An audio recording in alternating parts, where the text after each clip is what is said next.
Done. Pinky, what have you got for us? OK, so the first one is a convicted burglar was let out of prison so he could look after his dog. No, it's not it's ludicrous. It is ludicrous. Surely somebody else could have looked after the doggy, but no, the judge released him, adding he would be sent to prison tomorrow. He's on if he remand, failed to turn isn't he? up So, yeah, he's going to be sentenced tomorrow, so... Yeah. Anyway, right. Even so. Even so. I'd have looked after the doggy. Well, maybe not. The next one is also a dog story whereby an old lady lost her dog and the dog went missing and then went to an animal rescue centre, but within a week it was sold on to another couple and now she can't get her doggy back. Oh, no. Surely the dog should decide, though, not...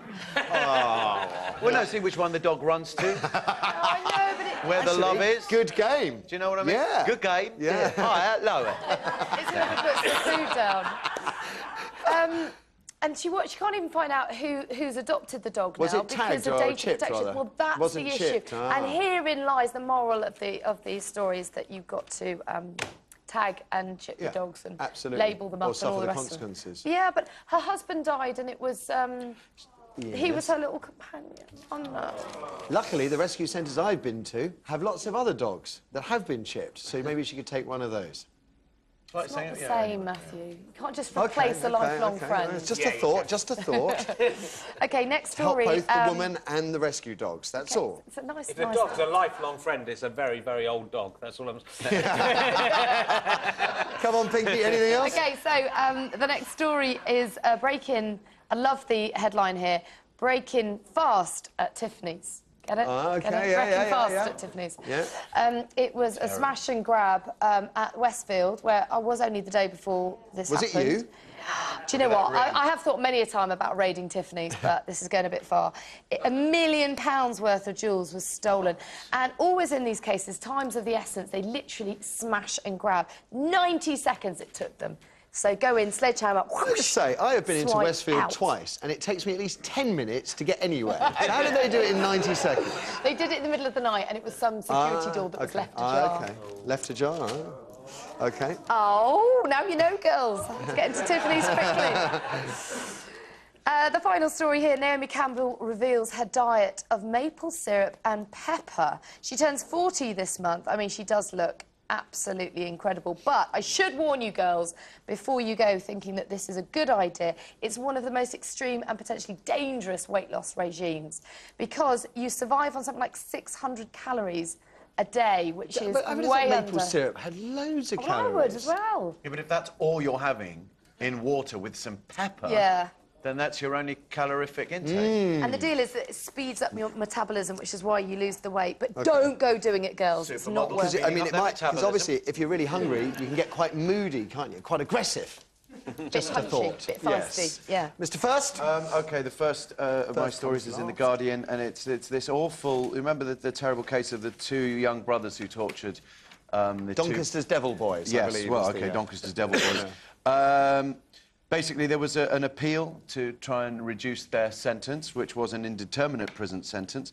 But the judge has thrown it out. Indeterminate, but there's a caveat, isn't it? I think it was indeterminate, but they must serve a minimum of 10 years, 8 years? 10 to 11 years, I think, yeah. And basically, that is not being overturned because, despite the fact that those kids had been given a very poor start in life, the judge has ruled that they were completely aware of what they were doing and the effects that would have.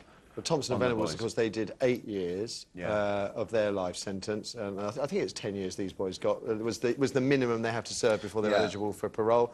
So it seems vaguely in line, roughly in line. Second story's in The Sun. It's a story of a paedophile who lives in a village in Somerset, and his home has been levelled. I say it's a home, it's a wooden home. You know, he lives in a shed, basically. Right. And someone is angry that he lives in their village and has taken a digger and flattened his house. Not sure, I mean, you know, you can't really take the law into your own hands. No. But then, don't live in a wooden house. Bit of a moral there. 3 little pigs. There you go. Sheds are for tools. Oh, yeah. Anyway.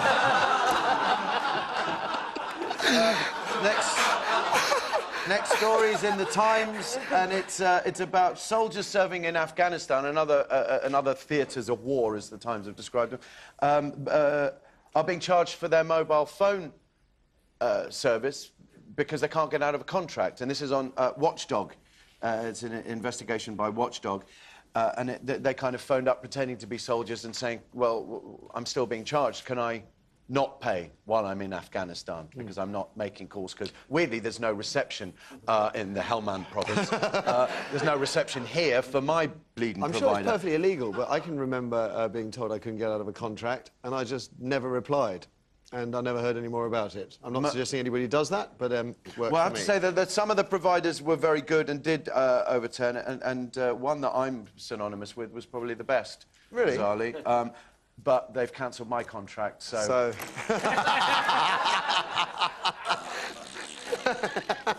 The future's not very bright.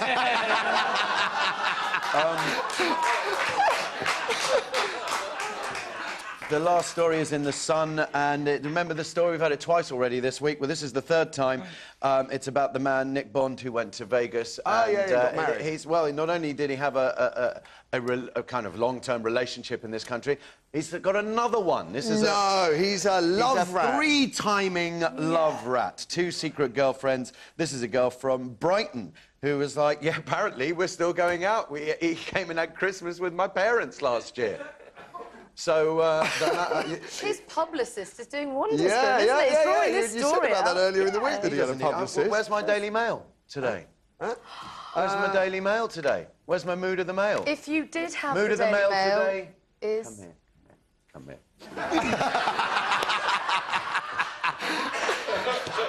Let it out, Steve. It's good therapy, though, isn't it? It's worked for me. Yeah, it is. Yeah, it is good therapy. Right. After the break, we're going to get some therapy for you guys. Why are we so reluctant to grow up? Blokes they'll never seem to lose their love of toys and gadgets. You girls, you never want to look any older than 18. So what are we so scared of? And has it always been this way? Maybe we have too much time on our hands these days, too much time to indulge ourselves or fret about nothing. 0207 173 5555 is the number if you know why we hate the idea of growing up so much. Your calls are nothing but after these ads. Whose mum still buys them wind-up robots to play with? Ricky Gervais, Frank Skinner or Jonathan Ross? Find out after the ads.